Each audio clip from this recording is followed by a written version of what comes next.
Good afternoon, good morning. I'm Emma Liz, health coach for helpers and helping professionals to decrease and manage stress, and I'm so happy to be here with you all today. We're going to be talking about a very specific topic: work, stress, and alignment.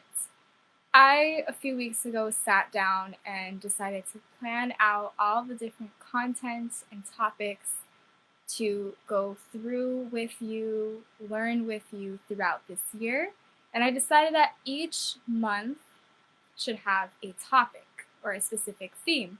And the theme for January is alignment. So first, we have to define what alignment is.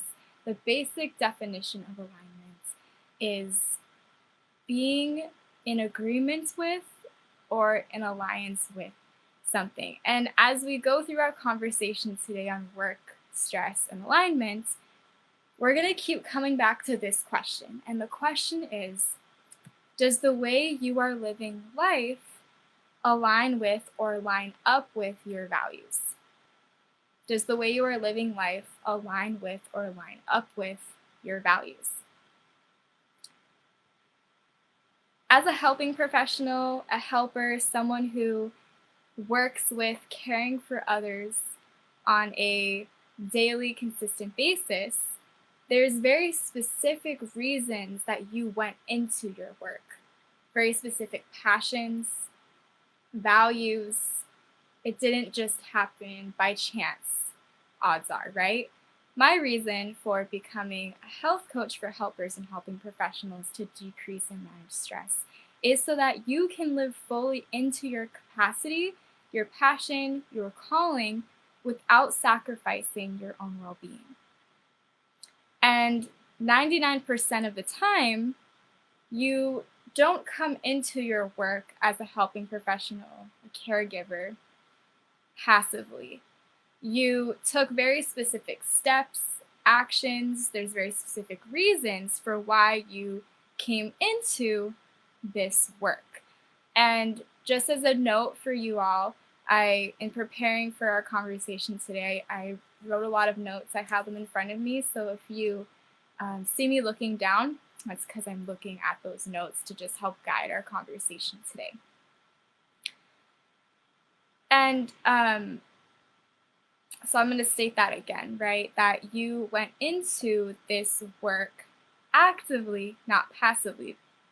The ironic thing when it comes to stress, work, stress at work, the ironic part is that oftentimes stress management happens passively, it doesn't happen actively. Our care for ourselves can be more passive than active. Now, what do I mean by that, right? I mean that we become reactive and not proactive to stress. When we've had a long day at work, or maybe there is a series of very stressful events or situations that continue to happen at your job, either your organization, this happens very often in nonprofit settings, in my own experience, working in the nonprofit sector for 5 years, oftentimes there is more of a reactive approach to problems or issues rather than being proactive. And we can do this oftentimes to ourselves when it comes to our own self-care. And we're going to talk more about that throughout the month. And specifically today, coming back to that question of, is the way you are living your life lined up with and aligned with your values? Now, we've all heard the idea of a work-life balance. Odds are you've probably heard about that. I'm going to talk about first work-life balance and then work-life alignment, because they're two different things, but I think we're going to need to start just first by talking about work-life balance, because it is something that most of us are more familiar with. So work-life balance is pretty much just the balance between your personal life and your career life. We're going to come back to that. And as I was preparing for this conversation with you today, I was doing some research on work-life balance and came across this super interesting article from Forbes that talks about how the definition of work-life balance has changed throughout generations. And I thought it was really interesting, so I'm going to share with you a little bit about that. I will put the link for the article in the comments in case you want to check it out. So here are the different definitions of work-life balance. If you are a baby boomer, 1945 to 1960, were born between 1945 and 1960, World War II was going on. There were a lot of hardships economically in society and the world happening. So there is this craving for stability. There was this notion that it was not easy to have or attain a decent living. So there was this really, really strong value put on having a stable working environment, stable hours, just having a stable job. And so as a result, we see a lot of baby boomers staying at their jobs for decades, for their whole lives. And we know that for now our newer generations, that has very much changed. So the idea of work-life balance wasn't a priority, it wasn't a focus during this time, the baby boomer generation. Now we come to Gen X, if you're born 1961 to 1980, and they have their baby boomer parents who, and again, this is all from the Forbes article. I would love to know, as I'm sharing these with you, do you agree with these definitions? Do you disagree? It's all just food for thought, right, to get us thinking. 1961 to 1980 are Gen Xers. Parents are baby boomers. Parents are working long hours. Remember, craving that stable working environment. So having working a lot is definitely very much valued. And the Gen Xers are seeing this take a toll on their family life, on spending time with loved ones, with parents. And so now they in turn shift the focus to having more of that work-life balance because, they're reacting to that lack of having that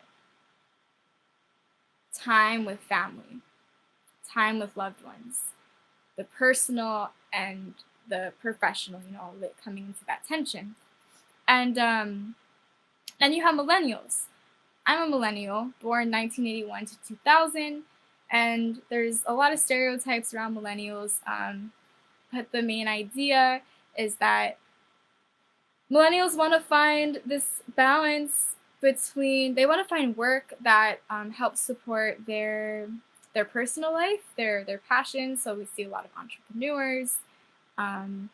There's sometimes a stereotype of not having a huge priority on work ethic because the personal life is maybe more of a focus than the work life.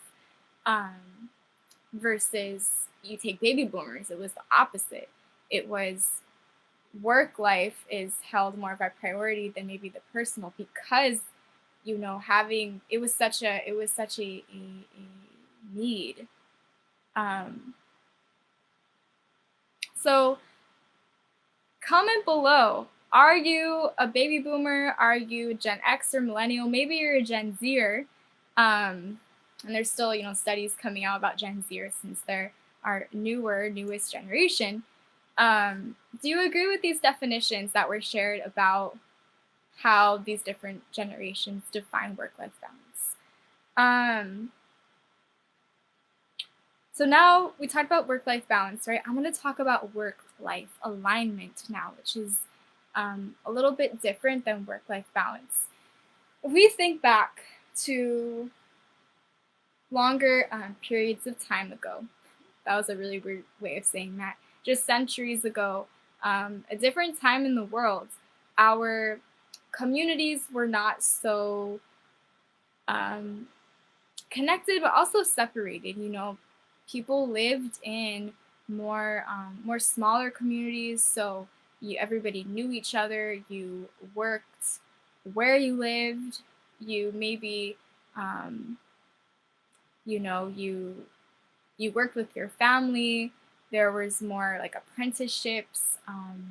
It was all very much, working to live. It was all very intertwined and ingrained into everybody's life. Personal and work life were very much connected and very much the same. Um, and for you as a helping professional, though we're not living in necessarily those times, you're going back to the idea that your work is not just a job for you, it's your passion, it's a calling. So you're going to experience that sort of intertwining of the professional and the personal much more than other fields of work.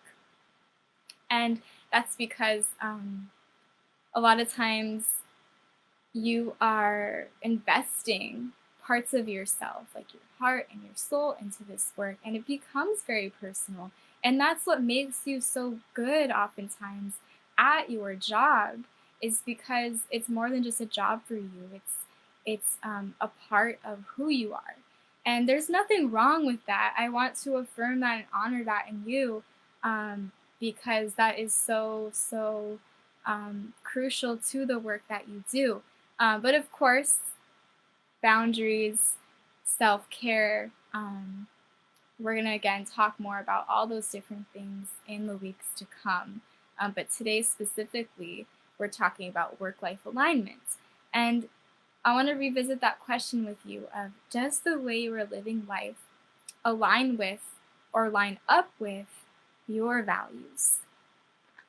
For the helping professional, it's not always realistic to have that work-life balance.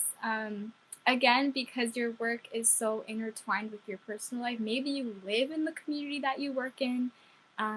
Maybe your neighbors are your clients. If you work in specific community organizing settings, you work for a community nonprofit and you grew up in the community. I mean, these are all different factors that are going to impact that work-life balance. So I really want to shift away from work-life balance and talk more about work-life alignment. So I'm going to give an example for you about work-life alignment. So let's just say, we'll take healthy eating for example. If you really value eating healthy and believe it's important, do you practice it? Do you eat healthy? If you believe that you need at least 8 hours of sleep a day, do you get 8 hours of sleep a day? Now, there's going to be different reasons for why or why not you're able to eat healthy or get those 8 hours of sleep a day, right? It's not always a personal choice. Oftentimes, our choices are our actions. So there is that to consider, right? We do have that kind of active role to play in living out our values and what we think is important. But sometimes there's other factors at play, stress definitely being one of them. If you are really stressed, it's going to impact your ability to sleep. So you might really value getting the 8 hours of sleep a day, but maybe it's no matter how much you try, it's not happening for you. And if that's you, let us please connect on that. Would love to talk with you about strategies to help you sleep more. In my own life, I have found that I really value taking time to take my lunch at work, to eat a nutritious lunch. And when I don't do this for whatever reason, I'm not being aligned to my values. So again, I want to encourage you to ask yourself, in what areas of your life are you living aligned to your values, and in what areas of life are you not living in alignment with your values? The first step, going back to that idea of being proactive and not reactive, because again, our self-care oftentimes for ourselves is very much reactive and not proactive. The first step is that you have to become aware of the different ways that life is not aligned to your values, the different ways that you're living life is not in alignment with what you value or what you think is important. Um, so, first, becoming aware of it, and there's no shame in this.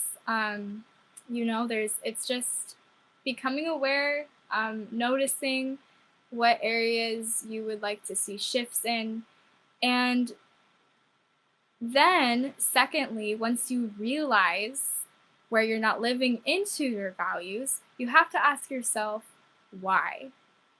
Why is this not happening? What's stopping you from living into your values? I'll go back to the example of my own value of taking time for lunch, for breaks. I value this, but in the days where I have not done this, I had to take a step back and ask myself, why is this not happening? And only when we find out why can we actually create changes and become more aligned with our values. So, thirdly, right, have to discover what needs to change. And that comes after finding out why. And then creating a plan to make it happen. So, for taking more time to take a lunch, what that meant for me was really honoring the time that I've set aside for myself. It meant preparing less for that day, taking on less, and being okay with saying no. Because when we say no to something, we're going to be saying yes to something else. So then creating that plan to make it happen. If you would like any support with creating that plan, I can help you with that.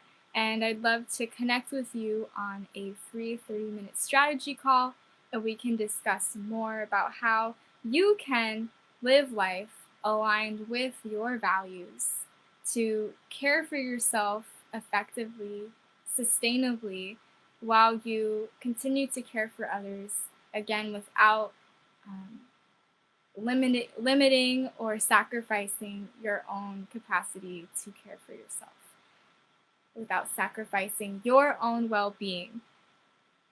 Thank you all for tuning in today, and I look forward to connecting with you all soon. I hope you have a wonderful day, and remember that if you want to see changes, the first thing you have to do is just come into awareness of what needs to change or what is not in alignment with your values today in your work and your personal life. I hope you have a wonderful day, and we'll talk soon.